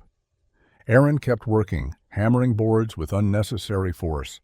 Mia sat in their booth, clutching her empty tin, watching him with worried eyes. Eloise arrived with the choir, but their usual warmth felt forced. Even they couldn't hide their doubt completely. We'll raise it again, Eloise said, but her voice lacked conviction. In what time? Grace asked. Hector's deadline is today. The morning dragged. Police came, took statements, dusted for prints, found nothing useful. Too clean, they said, almost professional. Aaron walked Mia home for lunch, her small hand tight in his. Neither spoke. The call came at 2:00. Grace again, voice breaking completely now. It's Daddy. Al, he collapsed. They're taking him to Mercy General. Aaron left Mia with Eloise and drove Grace to the hospital. Al looked small in the bed, left side of his face slack. Minor stroke, the doctor said. Stress induced. Recovery possible but uncertain. My fault, Grace whispered. I pushed too hard for this. No. Aaron gripped her shoulder. This isn't on you. But doubt crept through him too. Had he brought this trouble to their door? They returned to find Hector's car outside the diner. He stood with Lena, studying the boarded door. Mr. Moreno, Aaron started. I heard. Hector's face was stone. About the theft. About Al. We can still... No. He cut Aaron off. I cannot, in good conscience, proceed with a community that cannot protect its own assets. The risk to my investment is too high. Grandfather, Lena protested, you saw what they built here. I saw what they lost. He turned to Aaron. I'm sorry, the deal is void. He left Lena casting apologetic looks over her shoulder. The diner felt like a funeral parlor. The few remaining supporters trickled away. Nobody sang, nobody prayed. The silence pressed down, heavy as lead. Then Aaron's phone rang. CPS. Mr. Cole, we've been informed of the incident. Given the circumstances, the theft, your proximity to the funds, the ongoing instability, we're expediting your custody hearing. Tomorrow, 9 a.m. Please bring any documentation of stable income and housing. The phone slipped from numb fingers. "Where's Jace?" someone asked. Grace's brother hadn't been seen since yesterday. Grace's face crumpled. She tried calling him. Voicemail. "He wouldn't," she said, but doubt colored every word. The diner emptied as evening fell. Even Eloise left quietly, squeezing Aaron's shoulder, but offering no hymns, no prayers. Aaron sat in their booth, his and Mia's, as darkness swallowed the diner. Mia curled against him, finally asleep after crying herself out. Her tin sat empty on the table, its few remaining buttons and tokens looking pitiful. Outside, Magnolia Ridge went about its evening. Cars passed, streetlights flickered on, life continued, indifferent to one man's collapse. Aaron stared at the spot where Paula had worked, where she'd started the Mercy Jar, where she'd believed in something bigger than survival. "Paula," he whispered to the empty diner. "I tried. God knows I tried." His voice broke. "They're going to take her. Our baby girl. I can't stop them. Can't protect her. Can't even keep a roof over her head." Mia stirred but didn't wake. Aaron pulled her closer, breathed in her little girl smell of crayons and shampoo. "I don't know if I can do this anymore." The words hung in the darkness. No answer came. No sign. No mercy. Just a broken man in a broken diner, holding his daughter while he still could, wondering how he'd explain tomorrow that sometimes love isn't enough. Sometimes you lose everything, no matter how hard you fight. The empty Mercy Jar shelf seemed to mock him from across the room. Aaron closed his eyes, Paula's note still in his pocket, its promise of help now as empty as the jar that bore her hope. "I'm sorry," he whispered. To Paula, to Mia, to everyone who'd believed. The diner held its silence, and Aaron held his daughter, and the night pressed on. Aaron carried Mia through the dark streets of Magnolia Ridge, her weight nothing compared to what pressed on his chest. She stirred once, mumbling about mercy jars, then settled back into sleep. Her faith remained whole, even as his shattered.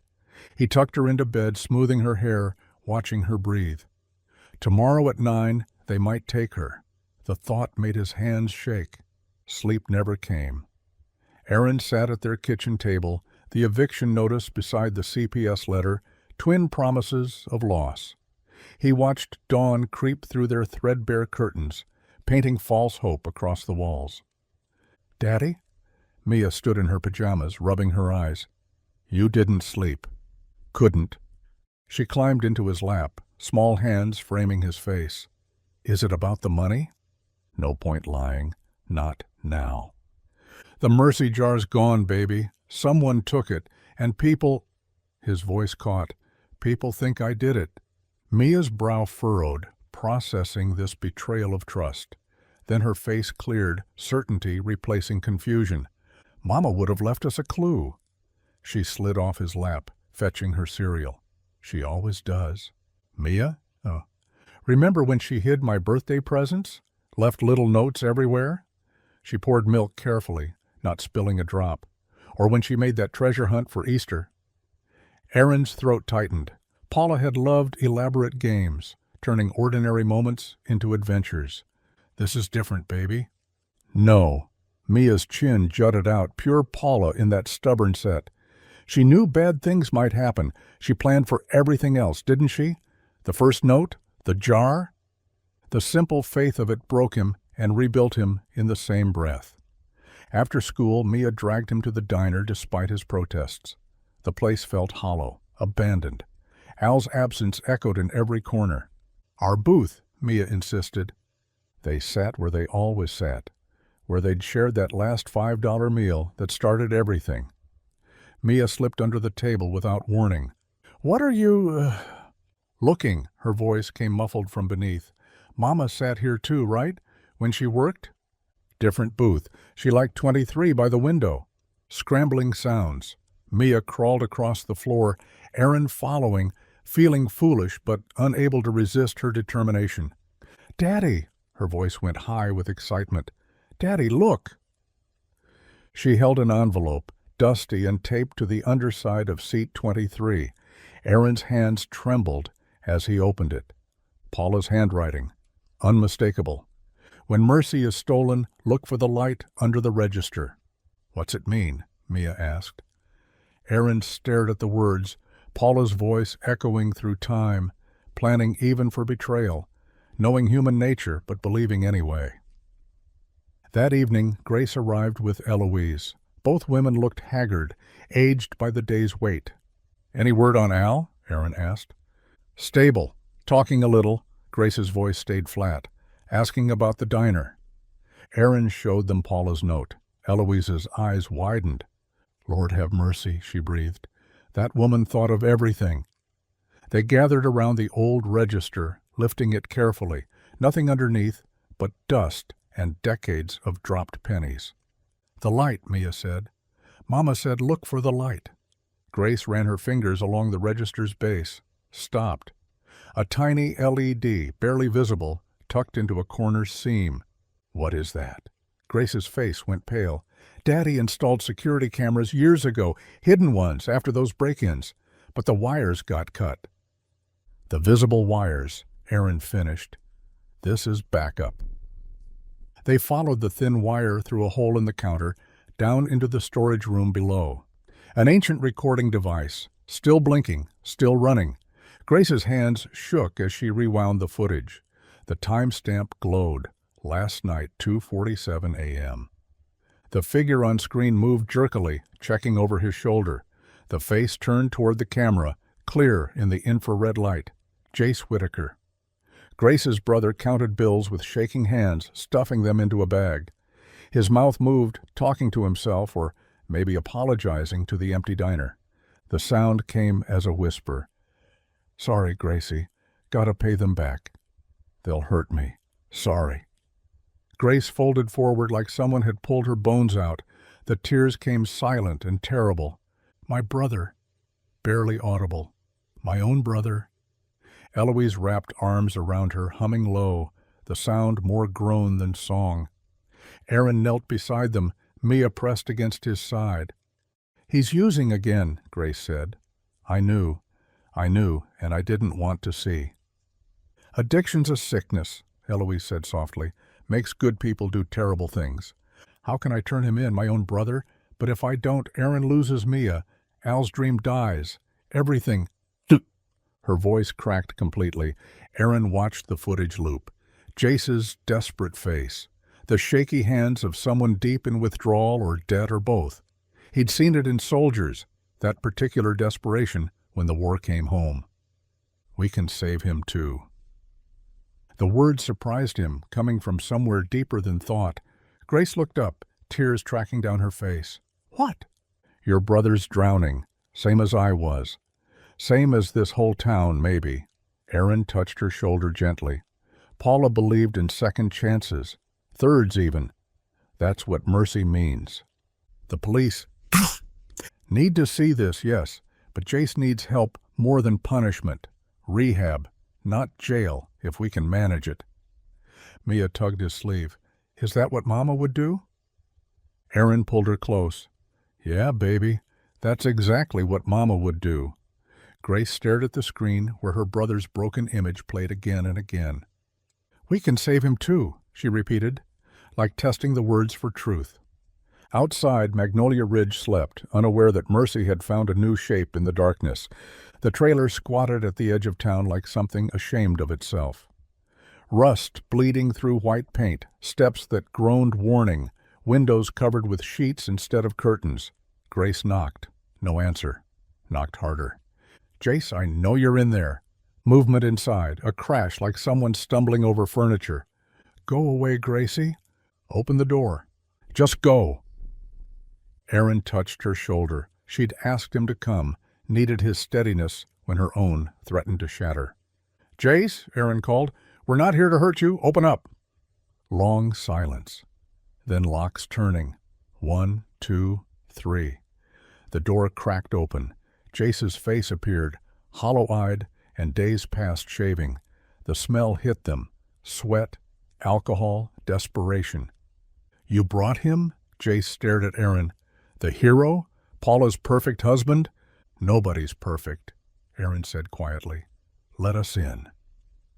The trailer's interior looked like a storm had passed through. Bottles, fast food wrappers, clothes tangled on every surface. Jace collapsed onto a stained couch, head in hands. Grace sat beside him, not touching but close. "We saw the video." His whole body jerked. "What video?" "The backup camera. Paula knew about it somehow, left us a note." Jace laughed, bitter and broken. "Of course she did. St. Paula, still saving everyone from beyond." "Why?" Grace's voice stayed level. "Just tell me why." The story came in pieces. Men he owed from before when the pills got bad. Interest that doubled, tripled. Threats that started vague, got specific. They knew where Grace worked, where Mia went to school. 10,000 or they'd hurt people. Jace's voice cracked. "The mercy jar was right there. All that cash, I thought I could pay them, then pay it back somehow, get a job, sell the trailer." "You thought wrong." "I know." He stood pacing. "You think I don't know? You think I wanted to steal from a dead woman's legacy? From Al, who's been nothing but kind? But they said they'd burn the diner, Gracie. Said they'd make it look like Aaron did it." Aaron watched Jace pace, recognizing the patterns. The way addiction rewired thinking, made terrible choices seem logical. "Where's the money now?" "Gone. Paid them last night. They laughed, said I still owe interest." Grace stood slowly. "I love you, Jace. You're my brother, and I will always love you, Gracie. But I can't shield you anymore. Can't pretend this away. Can't enable what's killing you." Tears ran down Jace's stubbled face. "They'll arrest me. I'll go to prison." "Maybe." Aaron stepped forward. "Or maybe you go to rehab, today, right now." Jace laughed, harsh. "With what money? What insurance?" "VA has a program. Civilians can enter under special circumstances. I know the intake counselor, served with him overseas. If you're willing to do the work, really willing, I'll walk you in myself." "Why?" Jace's voice went small. "Why would you help me? I tried to frame you, destroy everything you built. Because somebody helped me once. Because your sister loves you. Because mercy means second chances, even for people who steal mercy." Jace sank back onto the couch. The fight drained from him, leaving something raw and young. "I'm scared." "Good," Aaron said. "Scared means you're still alive enough to change." Grace knelt in front of her brother. "Choose, Jace. Choose help or choose the path that ends with Al's diner burning and you in a cell or worse. But choose now." Jace looked between them. Aaron saw the moment something shifted. Defeat becoming surrender, but the kind that might lead to resurrection. "Okay," barely a whisper. "Okay." Across town, Eloise and Lena sat in Hector Moreno's office. The developer's space shouted success, leather chairs, city skyline photographs, awards gleaming on shelves. Hector watched the backup footage for the third time. His face stayed unreadable. "Grandfather," Lena said, "please say something." He closed the laptop. "Ray Dobbins assured me Aaron Cole was the threat, said he was manipulating the community, that the mercy jar was a scam." "Ray Dobbins feeds on division," Eloise said, her church mother voice carrying steel. "Always has. You just gave him power to do it. I'm a businessman. I follow profit margins, not what? Compassion." Lena stood, her teenage frame vibrating with conviction. "You taught me to read spreadsheets, grandfather, but you never taught me to read people. This community isn't numbers. It's families trying to survive." "Lena." "Paula Cole died believing mercy could save this town. She literally planned for someone to steal from her legacy and still found a way to protect it. That's not naive. That's strength you can't buy or build." Hector turned to the window, watching Main Street below. The boarded shops, the fading signs, but also the new mural, the people gathered outside the diner even now. "I wanted to revitalize this place." You wanted to profit from it, Eloise corrected. There's a difference between raising something up and just raising prices. I made a mistake. The words came slow, like pulling splinters. Partnering with Ray, listening to his version of what this town needs. He turned back to them. Maybe it's time I listened to my granddaughter. Lena crossed to him, took his hands. It's not too late. The money's gone, but the community is still here, still fighting. What would you have me do? What Paula would do, Eloise said simply. Choose mercy.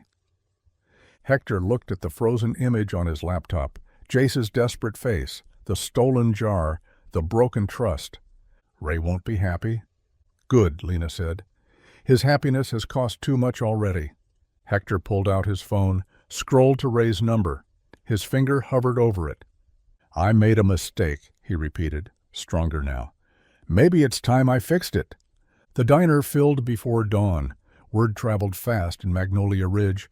Hector Moreno had called a meeting, and nobody wanted to miss what the developer might say. Aaron stood near the back with Mia, watching folks stream in. Grace worked the coffee pot, keeping cups full, her movements steady despite the dark circles under her eyes. She'd driven Jace to the VA facility herself yesterday, Aaron riding along for support.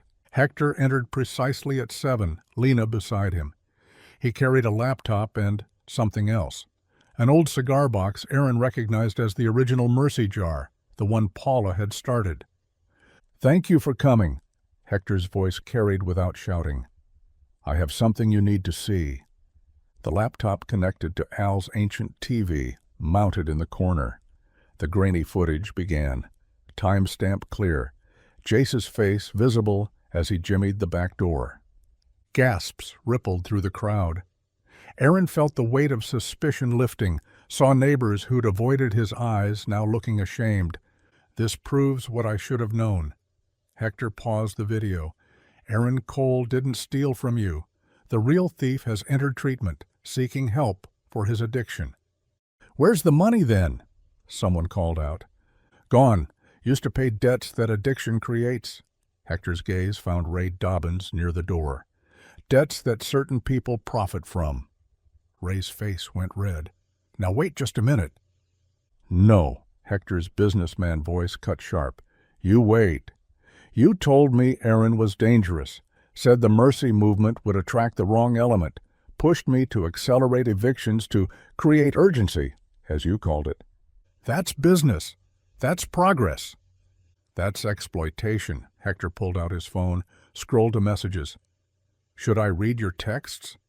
The ones about keeping certain people in their place? About making sure the right kind of development happened? Ray stood, his politician's smile cracking. You needed me? This town needed someone with vision. This town needed mercy. Still does. Hector set down his phone. Our partnership is terminated, effective immediately. Any contracts bearing your signature are void. You can't. I can. My lawyers are better than yours. Ray's mouth worked soundlessly. Then he pushed through the crowd, the bell jangling harsh as he slammed out. Silence settled thick. Hector lifted the old Mercy jar. This held Paula Cole's first deposits, coins mostly, sometimes a crumpled dollar. She believed small mercies add up to miracles. He set it on the counter with a solid thunk.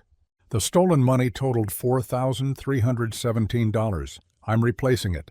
He pulled out a check, laid it beside the jar. All of it. The room stirred, murmurs building. But that's not enough. Not anymore. Hector's voice strengthened. I'm also donating $50,000 toward establishing a community land trust. The diner, the apartment building, the empty shops, they'll belong to Magnolia Ridge. Really belong. Eloise started crying. Others joined her. There's one condition. Hector raised his hand. The trust needs leaders who understand this place, who bleed for it, as my granddaughter says. His eyes found Aaron, then Grace. You two. You lead it. I don't know anything about, Aaron started. You know about service, about sacrifice, about showing up when it's hard. That's all leadership is. Grace's coffee pot trembled. Hector, we can't. You already have. Every mercy meal, every repaired roof, every moment you chose community over comfort. The paperwork just makes it official. Mia tugged Aaron's sleeve. Daddy, does this mean we can stay? Yeah, baby. His voice cracked. We can stay. The room erupted. Not polite applause, but something rawer. Relief and joy and people who'd forgotten how to hope remembering all at once. Neighbors hugged. The choir ladies started humming. Someone shouted, Praise Jesus! And meant it. Through it all, Hector stood quiet, Lena's hand in his. The hospital smelled like disinfectant and tired flowers. Aaron knocked soft on Al's door, balancing a cup of real coffee from the diner. That better not be hospital swill, Al's voice rasped. Grace is best, extra strong. Al struggled to sit up. Aaron helped, adjusting pillows, noticing how thin the old man's shoulders felt. Tell me. Al sipped carefully. Tell me everything. Aaron did. The meeting, the footage, Ray's humiliation, Hector's transformation. Al's eyes leaked tears he didn't bother hiding. The land trust, he whispered. My daddy would have loved that. He built that diner with his own hands, you know. After the war, the first one. Said folks needed a place to remember they were human. It'll stay that way. Grace and I will make sure. I know you will. Al's hand found Aaron's, grip weak but warm. Paula was right about you. Sir? She sat right where you are now, during her treatments. Talked about her husband, her little girl. Said you were the strongest man she knew, but couldn't see it yourself yet. Aaron's throat closed. She asked me to watch for you. Said you'd come empty and leave full, not just with money, with purpose. Al's eyes fluttered. She was right about that, too. The old man's breathing deepened, steadied into sleep. Aaron kept holding his hand, watching the sun set through the hospital window, painting Magnolia Ridge gold. Tomorrow there'd be papers to sign, a trust to build, a community to heal. But tonight, Aaron just sat with the man who'd kept faith with a dying woman's dream. The mercy jar might have been stolen, but mercy itself? That multiplied. 3 days later, Aaron's worn dress shoes clicked against courthouse marble. His suit, the one from Paula's funeral, pulled tight across shoulders that carried too much weight. Mia's hand felt small in his, her Sunday dress pressed perfect by Grace that morning. Remember what we practiced? Aaron squeezed gentle. Tell the truth. Speak clear. It's okay to be scared. That's my girl. The courtroom smelled like old wood and worry. Aaron recognized faces in the gallery, diner regulars, choir members, parents from Mia's school. They'd come, all of them. The CPS attorney, a thin woman with tired eyes, laid out her case, methodical. Mr. Cole has struggled to maintain stable housing. His daughter has missed 17 days of school this semester. The recent theft of community funds raises questions about the environment. Objection. Aaron's court-appointed lawyer, barely older than Jace, stood nervous. My client was cleared of any involvement. Sustained. Stay with facts, counselor. The CPS attorney nodded, continued her litany. Each point felt like a stone added to Aaron's chest. All true. All damning. All missing the whole story. We'll hear character witnesses now, the judge said. Eloise rose first, church hat proud despite the security scanner that tried to crush it. She walked to the witness chair like approaching her piano bench, certain, purposeful. Ma'am, how long have you known Mr. Cole? 2 years come Sunday. Met him at Paula's service. Watched him hold that baby girl while his whole world fell apart. Watched him keep holding her every day since. Can you speak to his character? That man fixed my church roof in July heat without being asked. Taught our youth program basic carpentry so they'd have skills. Shows up to every school event, even when he's working 3 jobs. Eloise's voice strengthened. You want to know character? Character is choosing love when grief would be easier. Character is teaching your daughter mercy when the world's been merciless to you. Grace came next, coffee-stained apron still tied under her coat. Miss Whitaker, you employ Mr. Cole? I do. But more than that, she found Aaron's eyes. Paula Cole served tables during chemo because she needed to feel useful. She started our mercy jar for the family she knew would need it. Aaron honors her memory every day, not with words, but with work. He's teaching the whole town what mercy looks like. Even after the theft? Especially after. My brother stole that money. Aaron could have pressed charges, could have destroyed him. Instead, he drove Jace to rehab himself, sat with him through intake. Grace's voice caught. That's the man you're evaluating, one who answers theft with grace. More witnesses. The principal describing Aaron's response to bullying with restorative justice. Veterans talking about his quiet leadership. Parents sharing how he'd fixed bikes. Packed lunches, never letting Mia see other kids have what she didn't. Then Hector Moreno stood. The courtroom rustled. The developer who'd tried to evict half of Main Street now defending its heart. Mr. Moreno, this is unexpected. Your Honor, I've built shopping centers, apartments, entire neighborhoods, but Aaron Cole? Hector's voice carried boardroom authority. He builds community. I tried to tear Magnolia Ridge apart for profit. He's putting it back together with purpose. The land trust we're creating needs him. More importantly, his daughter needs him, and we need them both. Anyone else? Small movement in the front row. Mia's hand rose tentative. Your Honor, Aaron's lawyer stood quick. Mia Cole would like to address the court. The judge, a grandfather himself by the look of his desk photos, gentled his voice. Come on up, sweetheart. Mia walked alone, Mary Jane's clicking soft rhythm. The witness chair swallowed her small frame. She pulled out her tin, the little Mercy's collection, and set it on the rail. What's that, honey? My treasures. Things people gave me when they were kind. She opened it careful. This button is from when Daddy was brave at the grocery store. This paper crane is from a boy who said sorry. This penny is from Mr. Al when he taught me to make change.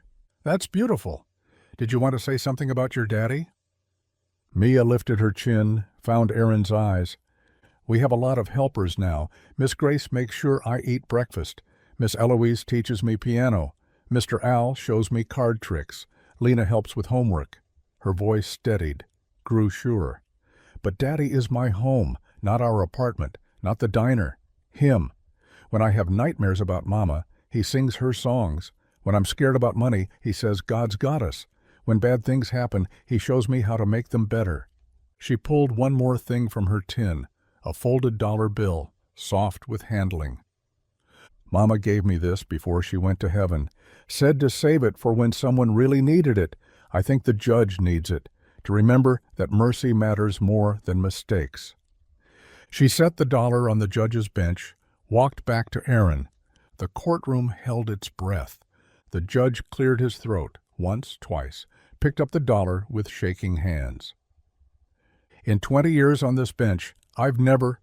He stopped, started again. The court recognizes the challenges Mr. Cole has faced. Also the extraordinary response to those challenges, the community support evident in this room, the clear bond between father and child. He looked straight at Aaron. Custody remains with Mr. Cole, permanently. Case dismissed. The courtroom erupted. Aaron caught Mia as she flew into his arms, both of them crying now, not caring who saw. Grace and Eloise pressed close, others following, until Aaron stood at the center of an embrace that held all of Magnolia Ridge. In the hallway after, as clerks locked doors and lawyers packed briefcases, Eloise started humming, soft at first, then stronger as others joined. Amazing Grace, how sweet the sound. The old hymn echoed off marble walls, turned the courthouse into something holy. Aaron held Mia close, surrounded by neighbors who'd become family, adding his broken voice to theirs. I once was lost, but now am found, found indeed. Morning broke different over Magnolia Ridge, not the usual gray seep through tired clouds, but actual sunshine, gold and determined, finding every window on Main Street like it had something to prove. Aaron stood outside the diner at 6:30, Mia's hand warm in his, both of them looking up at the new sign. Fresh paint caught the light.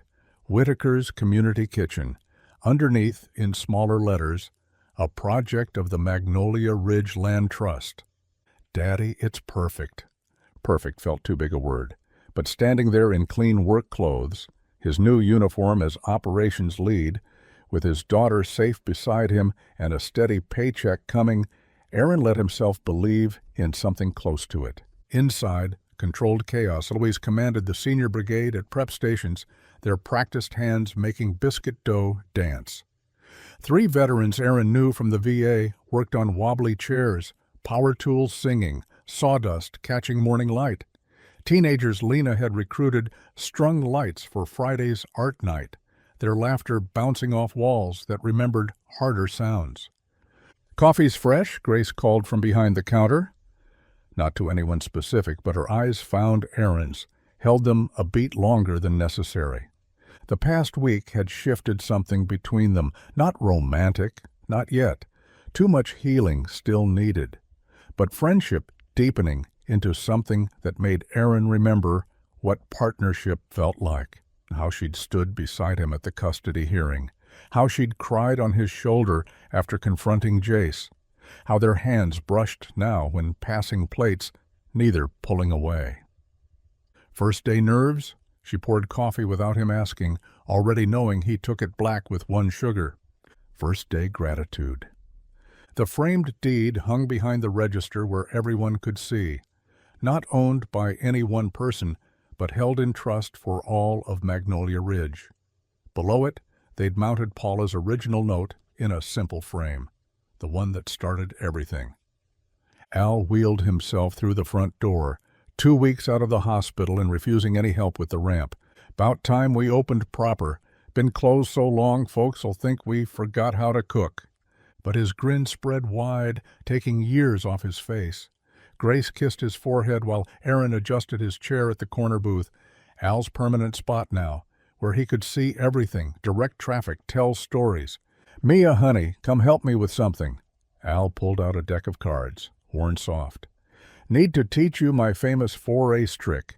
Every diner needs proper entertainment." The morning flew. Aaron managed inventory, coordinated lunch prep, fixed the temperamental freezer that chose today to act up. But it felt different from scrambling for survival. This was building something. Around 10, Grace handed him an envelope. "Came yesterday. Didn't want to give it to you before court." Jace's handwriting, shaky but clear. Grace. 28 days clean. They say write letters to people you hurt. Could write you a book. Aaron, I hated you for being what I couldn't. Strong, steady, worth saving. But you saved me anyway. Drove me here. Sat through intake. Didn't judge. Can't promise I'll make it. But I'm trying.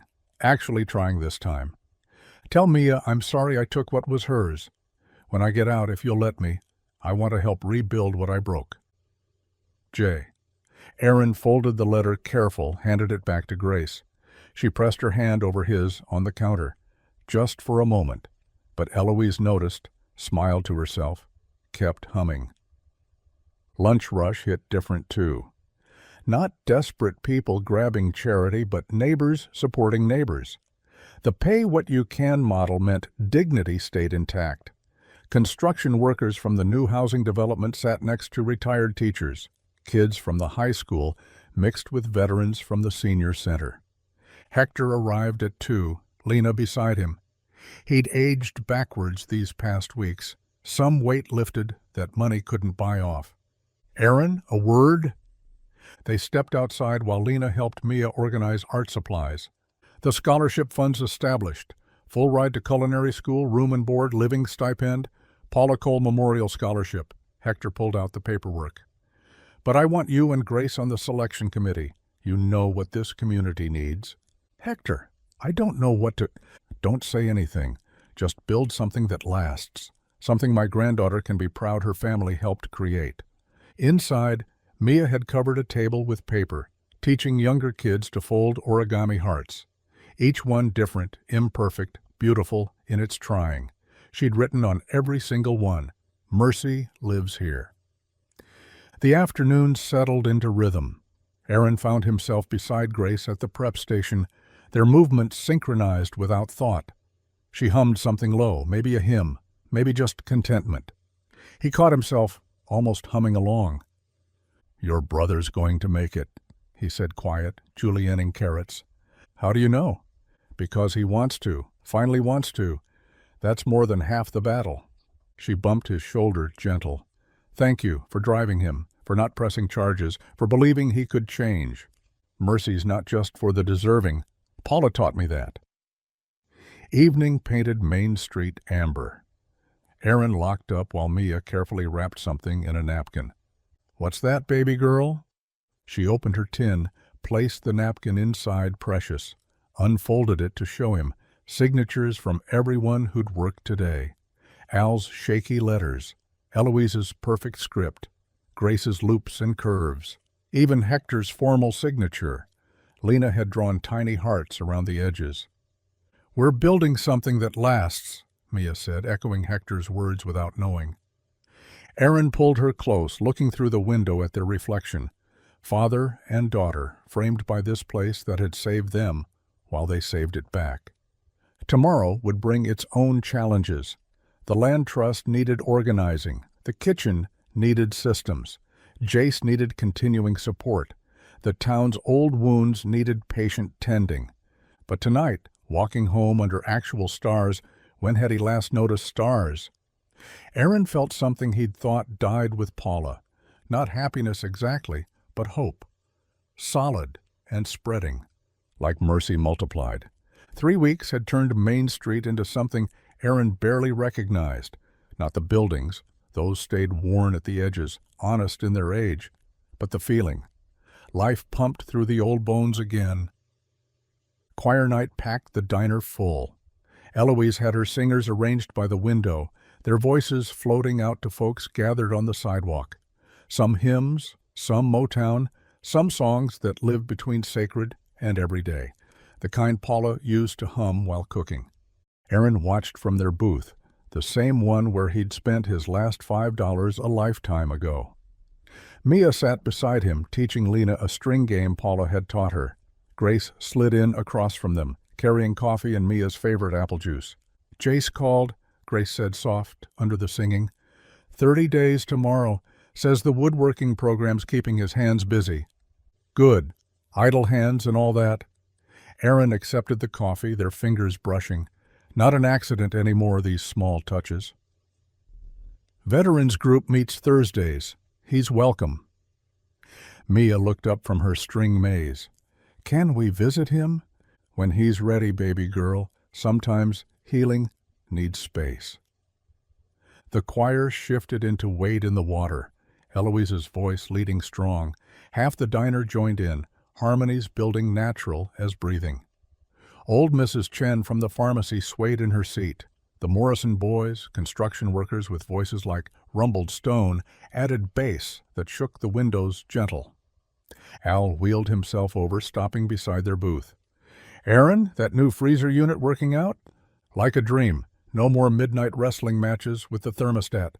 "Good, good." Al's eyes crinkled. "Grace, you might want to check the register. Think someone left something." Grace stood, curious. Aaron watched her walk to the counter where the new Mercy jar sat, bigger than the original, clear glass so everyone could see the growing collection. Bills, coins, even folded notes of encouragement. Above it, they'd mounted a simple wooden plaque. Lena had wood-burned the words herself in art class. "Take what you need, leave what you can. Love keeps the ledger." Grace found an envelope tucked behind the jar, her name on it in Al's shaky script. Inside, a deed transfer. Her eyes went wide. "Al, no, the diner's yours." "Oh, was mine. Time it belongs to someone who'll love it forward." Al gripped his wheelchair arms. "Official partnership. You, Aaron, and the community trust. My name stays on the sign, but you two run it now. Really run it." Grace covered her mouth, tears starting. Aaron stood, but Al waved him back. "No fuss, just promise you'll keep the coffee strong and the door open." Before anyone could respond, Mia tugged Aaron's sleeve. "Daddy, can I?" She held a $5 bill, crisp from saved allowance. Aaron recognized the look on her face, the same determined love Paula used to wear when she'd slip extras into the collection plate. "Go ahead, baby." The choir quieted as Mia walked to the counter. The whole diner seemed to lean in, watching this 8-year-old girl stand on tiptoes to reach the jar. She folded the bill careful, kissed it once, dropped it through the slot. "This one's from us," she whispered, but her whisper carried. Eloise started humming. Others joined. Not a hymn exactly, just a wordless melody that held everything: grief and joy, loss and finding, ending and beginning. Aaron's chest swelled tight. He looked across at Grace, mascara running pretty down her cheeks. She reached across the table. He took her hand. Simple as that. Natural as breathing. "Gross," Mia said, but she was smiling. Lena laughed, pulled her back to the booth for more string games. Outside, headlights swept across the mural. "Mercy is stronger," making the colors pulse like a heartbeat. New verses had been added over the weeks, kids' handprints, Bible verses in Spanish from the Rodriguez family, even a small note in Al's writing. Paula Cole lived here. The bell above the door chimed. Hector entered with a woman Aaron didn't recognize. Older, professional blazer, kind eyes. "Everyone, this is Director Williams from the State Community Development Office," Hector announced. "She's here about the grant application for the after-school program." $20,000, Director Williams said, smiling. "Full funding for the first year. Based on what I'm seeing here, I suspect it won't be the last." The diner erupted. Hugs, tears, Eloise leading an impromptu praise break. Aaron felt Mia's arms wrap around his waist, squeezing hard. "We did it, Daddy. We really did it." "No, baby girl, we're doing it. Present tense, every day." Later, after the crowd thinned and the choir packed up, Aaron found himself standing outside with Grace while Mia and Lena drew chalk hearts on the sidewalk. The night air carried honeysuckle and hope. "Never thanked you proper," Aaron said, "for the note, for trusting Paula's instinct about me." She knew what she was doing. Grace leaned into his shoulder, natural as anything, leaving us to each other. Above them, stars broke through the streetlight glow. Not many, but enough. Enough to remember there was always light somewhere, even in the darkest seasons. Mia ran over, chalk dust on her nose. "Daddy, Miss Eloise says there's choir practice tomorrow. Can we come?" "Every week if you want." Aaron wrapped his arm around his daughter, feeling Grace's warmth beside him, watching their town glow with second chances. The mercy jar caught the light through the window, bills and coins and promises accumulating. Someone had taped a note to the glass because of Paula, but Aaron knew better. Because of mercy, because of each other, because love really did keep the ledger, balanced not in perfection, but in trying again, reaching out, holding on. The choir's last song drifted from memory into promise. Tomorrow would come with its needs and struggles. But tonight, Magnolia Ridge breathed steady and sure, alive with the knowledge that $5 and an open heart could save the world. Or at least one small corner of it, which was enough, which was everything. If you enjoyed the story, I hand-picked this next story that you will enjoy. Please don't miss this one. Click here to watch it.